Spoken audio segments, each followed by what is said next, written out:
The sun sank low behind the mesas, bleeding gold and crimson across the wide Arizona sky as the Apache Chief rode slowly toward the old ranch, his stallion's hooves stirring whispers of dust from the dry earth.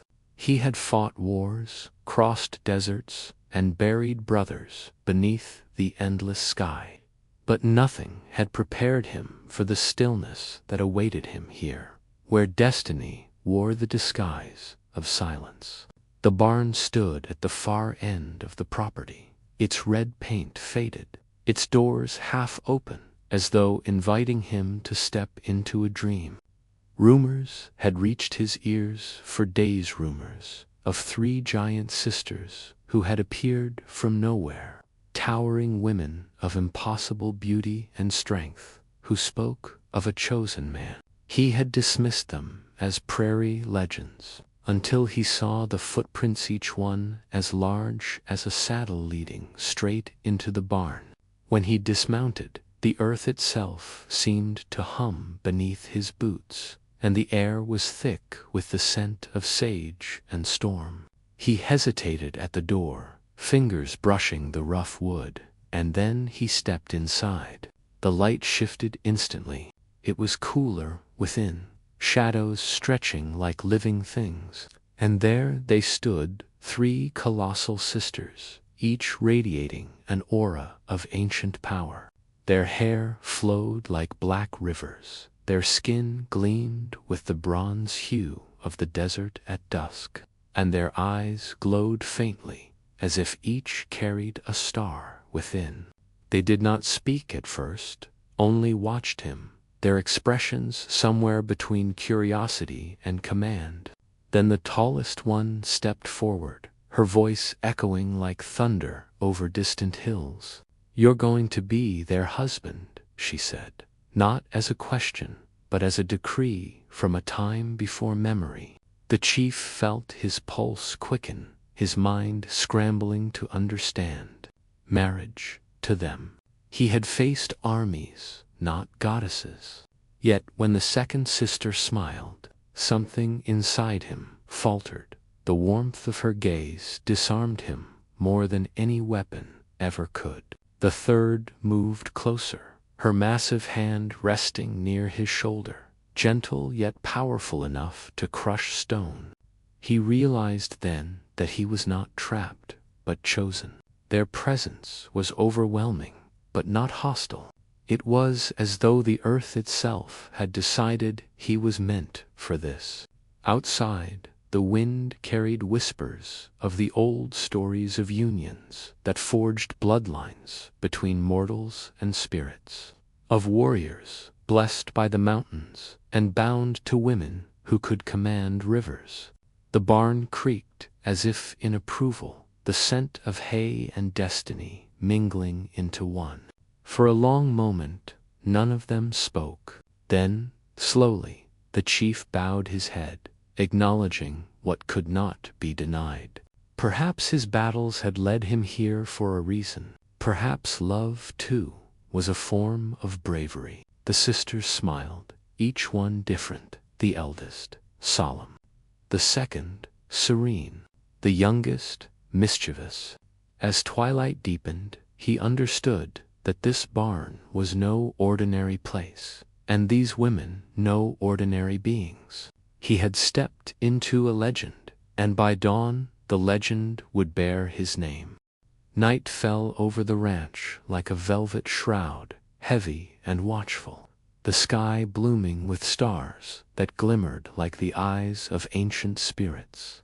The Apache chief stood outside the barn, his thoughts tangled between awe and disbelief, while the giant sisters moved within, their silhouettes swaying in the lantern light as though the barn itself had become a sacred temple. The wind carried a low hum, something primal and melodic, a vibration that seemed to echo from the earth's heart. He had agreed, though not allowed to remain till dawn, for something in their presence compelled him to stay. When he finally stepped back inside, the eldest sister waited by the fire pit in the center of the barn, flames rising high and casting a golden halo across her immense figure. "You were chosen by the ancestors," she said, her voice low, resonant, filled with the weight of eternity. "Our tribe was cursed when men forgot their promises. You are the one who must restore balance." The chief frowned, his fingers curling around the leather strap of his knife, not from aggression, but instinct. "Balance?" he asked, his voice steady but uncertain.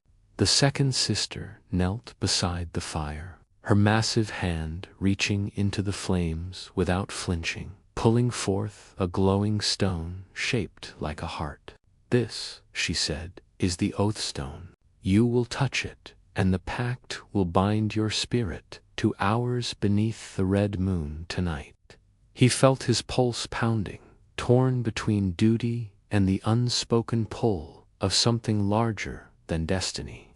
The youngest sister, whose laughter danced like the first rain of spring, stepped closer until her shadow enveloped him completely. "Don't be afraid," she whispered, her breath warm as a summer wind. "You were born for this." Outside, the moon was climbing, full and blood-red, casting its strange light through the cracks of the barn walls. The chief's memories flashed: battles won, comrades lost, his tribe fading beneath the weight of time, and in that moment, he realized that perhaps the universe had finally offered him redemption, not through war, but through unity. Slowly, he reached toward the glowing stone. The heat seared his palm, but he did not withdraw. The sisters began to chant, their voices intertwining like threads in a divine tapestry, the barn trembling under the power of their words. Sparks flew into the air, and the chief felt energy surged through him, his heartbeat aligned with theirs. His vision flooded with images of the mountains, rivers, and stars all converging into one living force. When the chanting stopped, silence filled the space, vast and eternal. The sisters looked upon him with new reverence. "It is done," said the eldest. "From this night, your fate is ours, and ours is yours." The chief gazed at his hand, now marked with faint glowing lines that pulsed softly like veins of fire beneath his skin. He felt no fear, only an overwhelming calm, as though he had stepped out of the mortal world into a story the sky had written long ago. Outside, coyotes sang to the moon, their cries echoing across the desert. The fire dimmed, and for the first time in many years, the chief smiled a quiet, knowing smile, as if accepting a truth he had always known deep down. Some battles are not fought with blades, but with the heart's surrender to the extraordinary. Dawn bled slowly over the horizon, painting the desert in pale gold and rose as the first light slipped through the cracks of the barn. The Apache chief awoke on a bed of woven hay, his body still humming from the power that had bound him to the three sisters beneath the red moon. The fire from the night before had burned down to glowing embers, their faint heat whispering of vows made and destinies sealed. As he rose, his palm throbbed where the glowing lines had marked him, pulsing softly in rhythm with his heartbeat, a living reminder of the oath. The eldest sister stood near the open door, her immense form framed by the morning light, her gaze turned toward the distant hills. "The bond is sealed," she said quietly, "but a bond without understanding is fragile. Today you must face the trial of hearts." Her words carried the gravity of a mountain. The chief met her eyes and nodded, though uncertainty gnawed at him. The second sister, gentle but inscrutable, approached with a bowl carved from stone, filled with water so clear it reflected the sky. "Look within," she said. When he peered into it, he did not see his reflection, but visions, moments of his life, replaying in flashes, the faces of enemies he had slain, the cries of the fallen, the barren lands his people had lost. Each memory struck like a blade. "Do you regret them?" asked the second sister softly. The chief's throat tightened. "I regret nothing done for survival," he said, "but I mourn what was lost." The youngest sister, smiling faintly, stepped closer. "Then you understand the first lesson, love, is not without pain. To heal others, you must first heal yourself." Her words stung, for they were truer than he wished to admit. The eldest sister gestured toward the barn doors. "Step outside and face what you carry within." When he emerged into the sunlight, the air shimmered and the world around him twisted. The open plains dissolved into a vast, mirrored desert, stretching endlessly, reflecting sky and sand alike. From the mirage stepped 3 figures, warriors he had killed, their faces calm, their eyes shining with strange serenity. His breath caught. "You seek peace?" asked one, his voice echoing like thunder across the mirrored horizon. "Then forgive." The chief dropped to his knees, the weight of years pressing down. He whispered prayers in his native tongue, offering the only thing left. When he looked up, the figures had vanished, replaced by the 3 sisters, their faces radiant with pride. The eldest spoke again. "You have faced your own shadow." The bond deepens. The markings on his hand flared bright gold, pain lancing through him before fading into warmth. The sisters moved closer, their enormous figures casting long, graceful shadows that fell across his shoulders like wings. "You are no longer just a man," said the second sister. "You are the bridge between what was and what must be." The youngest reached out, brushing a strand of hair from his face with fingers that trembled with unexpected tenderness. "You have passed the first trial, but the journey has only begun." As the wind rose and carried the sound of distant drums, the chief felt something stir deep inside, no longer fear, but belonging. He gazed at the sisters, realizing that destiny had not imprisoned him and as the sun climbed higher, its light caught in the lines on his palm, glowing like a promise that the greatest battles were not of blood, but of the spirit and the heart that dared to love beyond reason. As twilight returned to the desert, painting the land in shades of crimson and violet, the Apache chief sat beside the 3 sisters at the edge of a canyon that seemed to stretch forever, its depths echoing with the sighs of wind and time. The day's trial had stripped him bare, yet something new pulsed within him, an awareness that his heart now beat in harmony with 3 others, a rhythm older than the stones beneath his feet. The eldest sister spoke first, her voice deep and measured like thunder before rain. "You have walked through your shadow, but to live with us, you must understand our sorrow." Her eyes turned toward the canyon, and as the chief followed her gaze, the air shimmered and twisted, revealing visions from their past. Long ago, the sisters had been guardians of the sacred plains giants, born of earth and sky, charged with protecting the tribes that lived in harmony below. But men grew greedy, cutting the trees, poisoning rivers, and turning on one another for land. When the sisters tried to intervene, they were betrayed by those they had once shielded. The curse that bound them to the barn was not punishment. It was grief turned into eternity. Our Father, the Spirit of the Mesa, declared that only the union of a mortal heart with ours could end our exile, said the second sister, her eyes glistening like stars. The chief listened, his pulse heavy with empathy.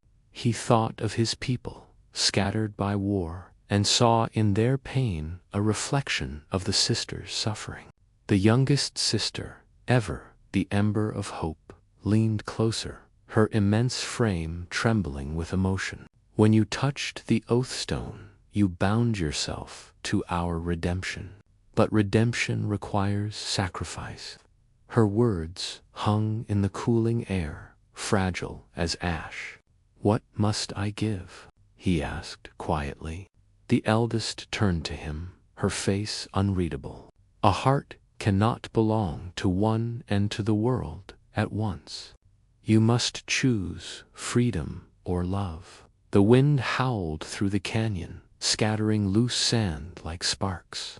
He stared into the abyss below, where shadows danced and light broke in shards along the stone. For the first time, the chief felt fear not of death, but of loss. Could he surrender the wandering life he had known for the uncharted devotion these sisters demanded? The second sister reached out, her massive hand brushing against his cheek, her touch surprisingly soft.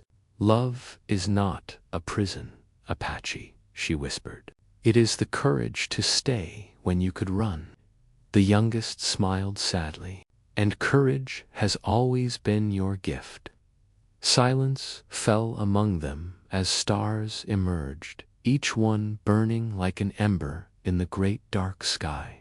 The chief closed his eyes, breathing deeply, letting the cool wind fill his lungs with the scent of juniper and dust. Then he spoke, his voice steady and low. If my heart can heal your sorrow, then let it be theirs. My freedom is nothing without purpose. The sisters exchanged glances, astonishment, gratitude, and awe flickering across their faces. The eldest bowed her head, a single tear the size of a river stone falling onto the sand, where it shimmered and turned to light.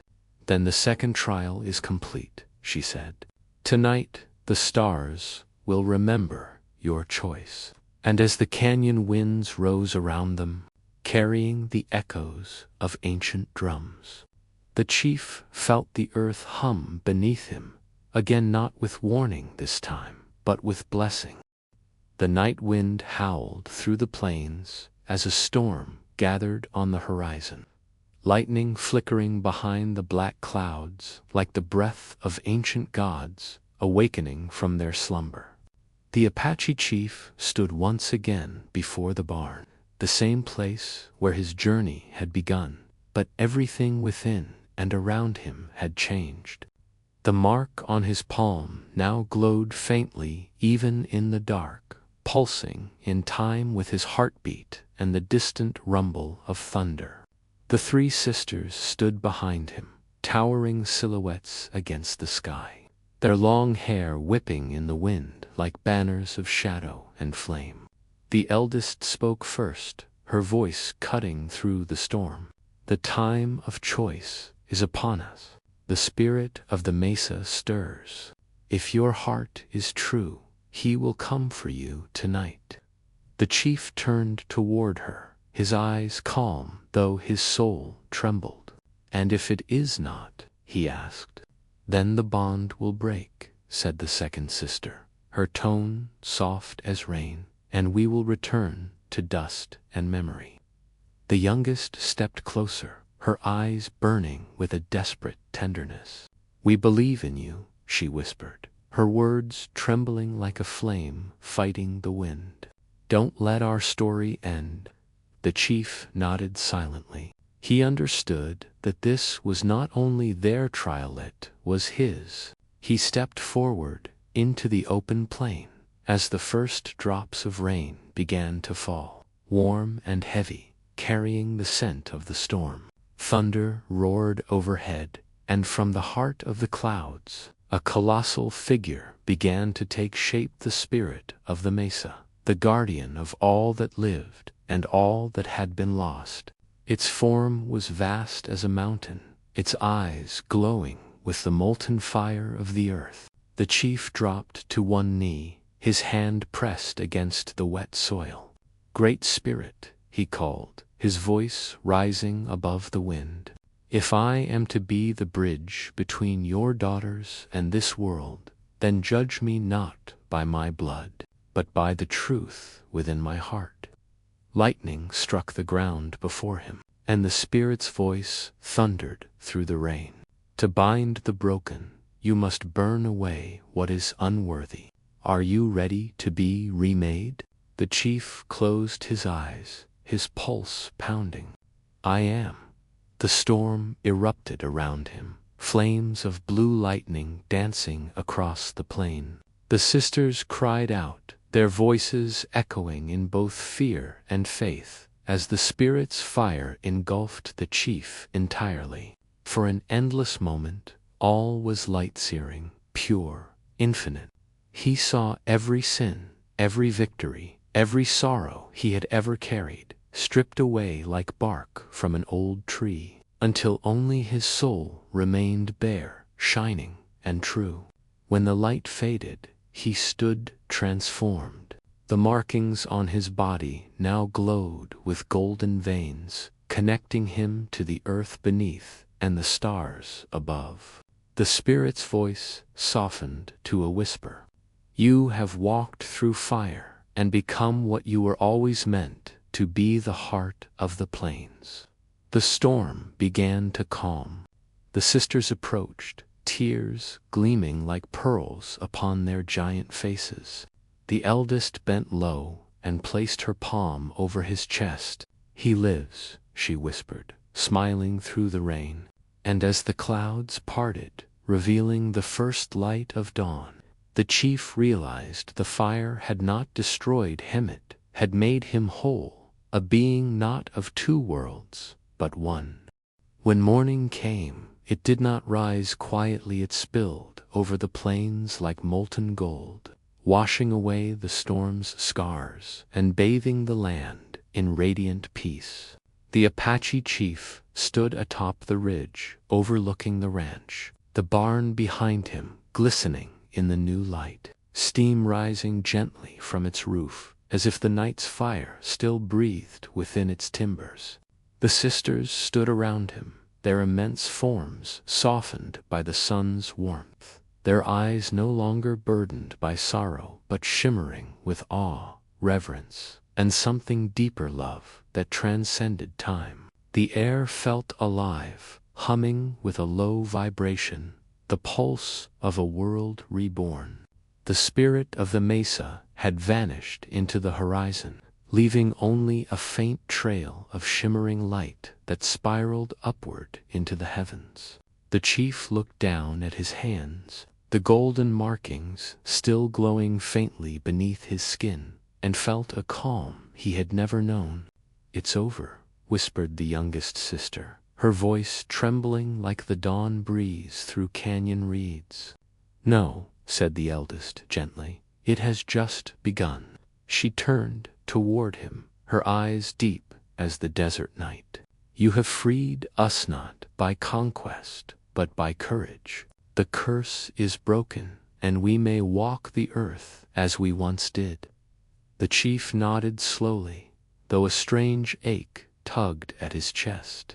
"And what of me?" he asked quietly. "You are one of us now," the second sister said softly.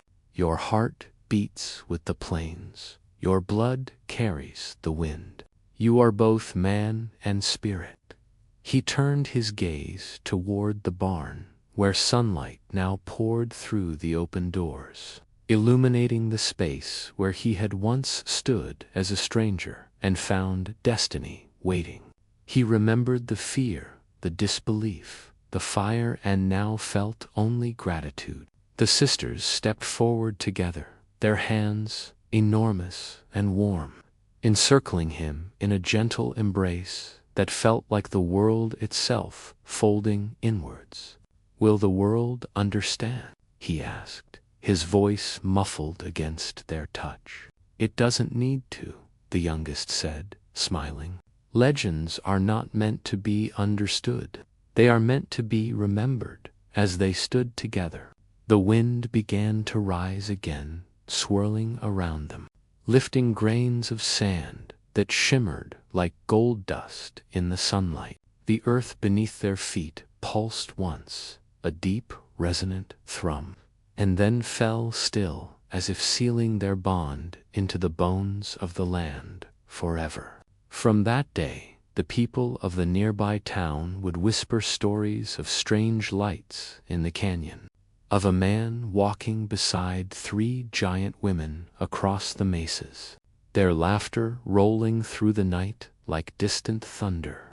The barn remained standing, untouched by time, its wood smooth and unweathered, as if the storm had never come. Seasons passed, and flowers began to grow where once there had been only dust. Coyotes sang beneath the moon, their cries not of mourning but of celebration, and the stars above seemed to burn a little brighter. In the heart of it all, the chief and the sisters lived as guardians, their love woven into every breeze that touched the prairie, every dawn that broke upon the horizon. And sometimes, when the wind was just right, travelers claimed they could hear faint music, 3 voices and 1 heartbeat carrying through the night, a song that spoke not of endings but of beginnings. For in the end, love had not chained them, it had freed the earth itself.